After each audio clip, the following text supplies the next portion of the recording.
जी जी बताएं उमर फारूक साहब। जी, thank you mister chairman.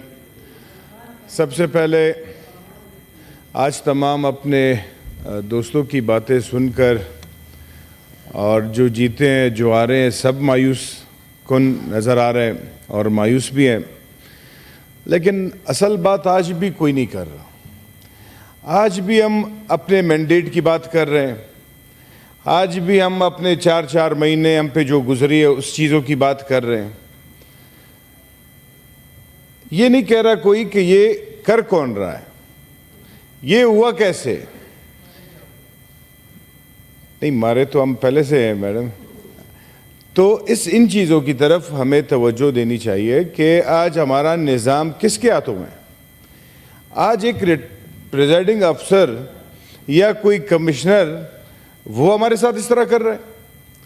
हम तो आज इस चीज़ पे बहस करना चाह रहे थे कि आज हम सेनेट में बैठ के हम इस पे बात करें कि हमने अपना तमाम निज़ाम, तमाम जमहूरी इदारे जो हमारे हैं, जो जमहूरी हमारा सेनेट है, कौमी असम्बली है, सूबाई असम्बली है, वो हमने किसी और के हाथों में दे दिए। ये किसी और के रहमो करम पे चल रहे हैं और उसके खिलाफ जब तक हम सियासी पार्टियां आपस में वन एजेंडा इस पे बात नहीं करेंगे, इसको आप कैसे आज़ाद करोगे। हम बात कर रहे हैं मैंडेट की, तो आपके मैंडेट किसने चुराया। आपको 90-93 दिए या किसी को एक भी नहीं दिया, तो किसने किया। ये किसी सियासी पार्टी ने तो नहीं किया। हमारा पहले दिन से यही तरीक़ाकार चल रहा है कि हमारी जो बड़ी पार्टियां हैं, जो वज़ीर-ए-आज़म बनने के ख्वाब देखते हैं और ख्वाहिश रखते हैं, वो उनको कभी यही इदारे मुल्क बदर कर देते हैं, लेकिन बाद में वो आके उनके गोद में फिर बैठ जाते हैं इक़्तिदार के लिए। उनके बड़े लीडरशिप्स को फांसी दी जाती है, लेकिन आज वो उनके रहमो करम पे अपनी सियासत कर रहे होते हैं। आज जो इमरान खान के साथ कर रहे हैं, क्या इमरान खान साहब के साथ इनका ताल्लुक नहीं था सही। फिर भी हम सबक नहीं सीख रहे। हमें मसला इस चीज़ से जनाब चेयरमैन साहब कि आज तो कम से कम भुट्टो साहब के जो जियाले हैं, इमरान खान के जो जियाले हैं, नवाज शरीफ के जो जियाले हैं, ये तो कम से कम एक साथ बैठे कि हमारे साथ किया किसने। हम एक एजेंडा पे क्यों नहीं इकट्ठे हो सकते कि हम इससे जान छुड़ाएं, हम अपनी फॉरेन पॉलिसी इनसे छुड़ाएं। अब मुझे आप एक आइन में ये बताएं जनाब चेयरमैन साहब कि किस आइन में इनको इख्तियार मिला है कि किसी फौजी अफसर के पास सियासतदान जाएगा और पैसे जमा करेगा तो उसको सीट मिलेगी। ये किस निज़ाम की तरफ हम अपने बच्चों को ले जा रहे हैं। कल हमारी जगह पे हमारे आने वाले नस्लें इस सेनेट में आएंगे तो किस हिसाब से आएंगे। हर किसी के पास अरबों रुपए होंगे तो वो आएगा। एक सियासी कारकुन तो यहाँ नहीं आ सकता। ना आपका कोई सियासी कारकुन पाकिस्तान में MNA बन सकता है, ना आपका कोई सियासी कारकुन आपका MPA बन सकता है नुमाइंदा, ना सेनेटर बन सकता है जनाब चेयरमैन साहब। आज आपके निज़ाम ऐसे देश पे पहुंचे हैं, अगर इसको आज भी आप लोगों ने सीरियस कवर नहीं किया, आज भी आपने अपने आने वाले नस्लों के लिए इसको ठीक नहीं किया, तो आप यकीन माने कि पाकिस्तान एक ऐसे रास्ते पे जा रहा है जो ख़त्म होने वाला रास्ता। यहाँ पे हमारे सेनेटर साहब ने 3 महीने की बात की कि 3-4 महीने में क्या गुजरा। जनाब चेयरमैन साहब, मैं इस हाउस से पूछता हूँ, यहाँ पे मिसिंग पर्सनस के जो हमारी बच्चियाँ आई, मैं आपको एक मिसाल उनका देता हूँ जनाब चेयरमैन साहब के 5-5, 6-6 साल से उनका या बेटा या शौहर या वालिद मिसिंग है। और ये 5 साल इस चीज़ पे हमें दुख नहीं होता। दुख इस बात की है कि आप तकलीफ सोचें कि उनको कितनी तकलीफ होगी कि डेली बेसिस पे उनको फ़ोन आता है कि कोई लाश किसी पहाड़ से मिली है। तो जितने लोगों के वर्षा को मिसिंग किया गया होता है वो सारे अस्पताल पहुंच जाते हैं, लाइन में खड़े रहते हैं 3-3, 4-4 घंटे लाइनों में, 2-2 दिन उसके इंतज़ार में कि यार मेरा बेटा तो नहीं होगा, मेरा वालिद तो नहीं होगा।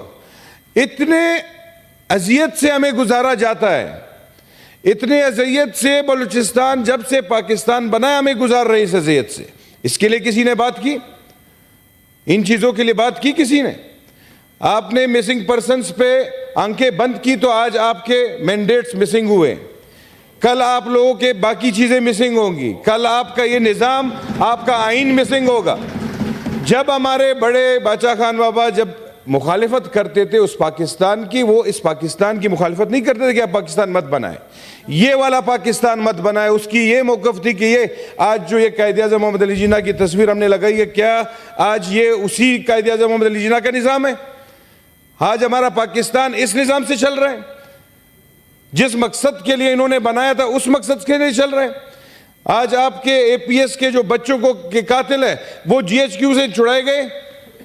आपका सारा निजाम आज यही फौजी निजाम चला रहा है। आज हम क्या कर रहे हैं जनाब चेयरमैन साहब, एक तरफ हम सब कुछ देख रहे हैं और एक तरफ इसके खिलाफ हम खड़े नहीं हो सकते, क्योंकि आप खड़े होंगे तो आपको बच्चे को मार दिया जाएगा, आपने अगर हकीकत बात की आपसे सीट ली जाएगी।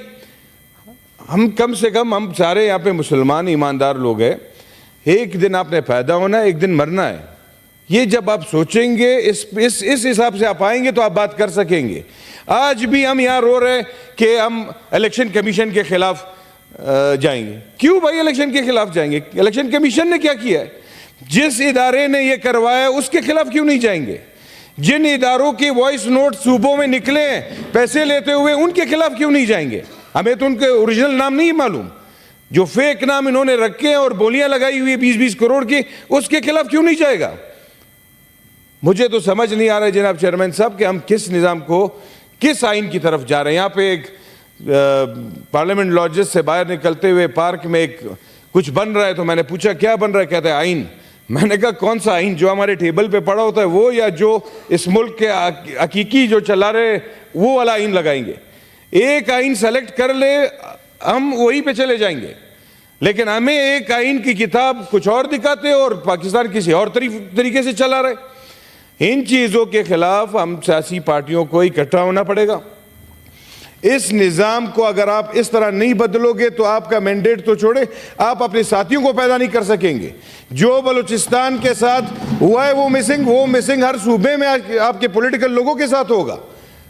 हमारी तो यही बातें इस पार्लियामान में, हमें एज अ पार्टी बात नहीं करनी चाहिए, एज ए कोलीग्स यहाँ पे हमें एक निज़ाम लाना चाहिए, हमें ऐसे बिल्स लाने चाहिए कि हम एक साथ हों। और इस पाकिस्तान को अब रेजोल्यूशन की ज़रूरत मेरे ख्याल से नहीं कि आज इस एक मोशन पे हम बात कर रहे हैं, रेवोल्यूशन की ज़रूरत है।